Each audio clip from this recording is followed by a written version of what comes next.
Hello बच्चों, let's see this question. During its life cycle, Fasciola hepatica, that is liver fluke का ही scientific name है, infect its intermediate host and primary host at the following larval stages respectively. तो हमें बताना है कि ये जो लिवर फ्लूक है ये अपनी लाइफ साइकिल के ड्यूरिंग अपने इंटरमीडिएट होस्ट को अपनी कौन सी लार्वल स्टेज से इन्फेक्ट करता है और प्राइमरी होस्ट को कौन सी लार्वल स्टेज से इन्फेक्ट करता है.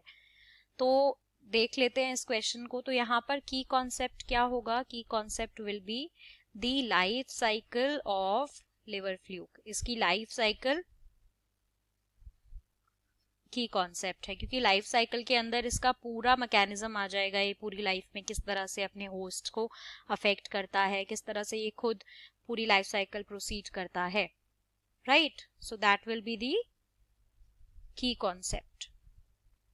चलते हैं, बात करते हैं लिवर फ्लूक की. सबसे पहले तो लिवर फ्लूक का साइंटिफिक नेम हमने अभी देखा क्या है?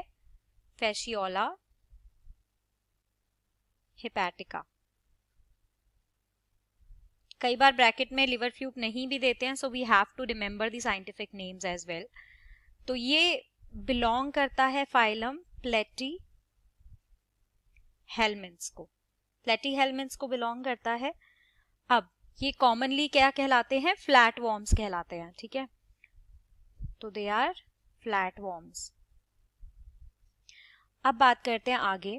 जो ये फैसियोला हेपेटिका है इसकी जो लाइफ साइकिल है बेटा वो कैसी होती है? डायजेनेटिक होती है. दैट मीन्स दो होस्ट इन्वॉल्व करते हैं. ये डायजेनेटिक लाइफ साइकिल होती है. दैट मीन्स क्यों?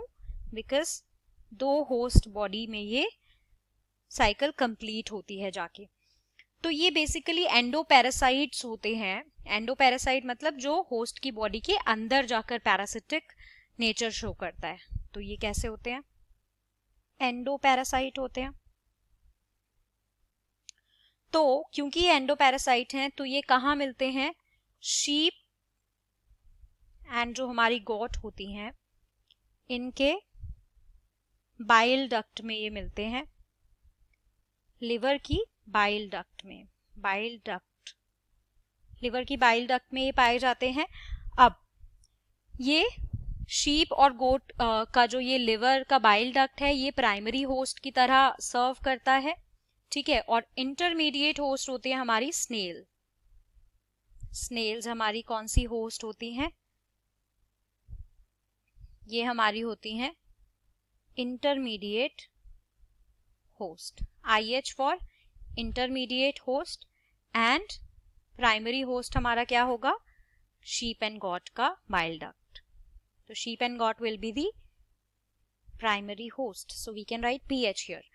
अब क्या होता है कि जो हमारा अडल्ट वॉर्म होता है, अडल्ट फ्लैट वॉर्म होता है, ये प्राइमरी होस्ट की बॉडी में रहता है और बहुत सारे लार्वल स्टेजेस से पास होती है इसकी बॉडी इंटरमीडिएट होस्ट के अंदर. तो एक स्टेज होती है बेटा इसके डेवलपमेंट के ड्यूरिंग जिसे हम कहते हैं क्या? एक लार्वल स्टेज होती है. That is called miracidium. Miracidium. तो ये जो मिरासीडियम स्टेज है ये एंटर करती है स्नेल की बॉडी में वाटर के थ्रू और अपनी नेक्स्ट लार्वल स्टेज पर डेवलप कर जाती है जो कि फाइनली डेवलप होती है सर्केरिया लार्वा के अंदर. ठीक है, ये डेवलप होके क्या बनाती है? Cercaria larva. ठीक है, अब जो सर्केरिया लार्वा है ये हमारी स्नेल की बॉडी को लीव कर देती है और वाटर में एंटर कर जाती है. अब ये जो सर्केरिया लार्वा है ये मेटा सर्केरिया लार्वा के अंदर अगेन डेवलप होती है जो कि प्राइमरी होस्ट को अफेक्ट करती है और प्राइमरी होस्ट की बॉडी में एंटर करने के बाद ये मेटा सर्केरिया के अंदर डेवलप हो जाती है और ये मेटा सर्केरिया डेवलप होती है अडल्ट वॉर्म के अंदर. तो अब इसके अकॉर्डिंग क्या बताया मैंने कि इंटरमीडिएट होस्ट को अफेक्ट करने वाली जो लार्वल स्टेज होती है दैट इज मिरासीडियम.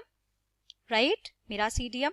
एंड जो हमारी प्राइमरी होस्ट को अफेक्ट करती है that is metacercaria. So according to this the final answer will be option 4, miracidium and metacercaria. I hope you understood it well. Best of luck. Thank you.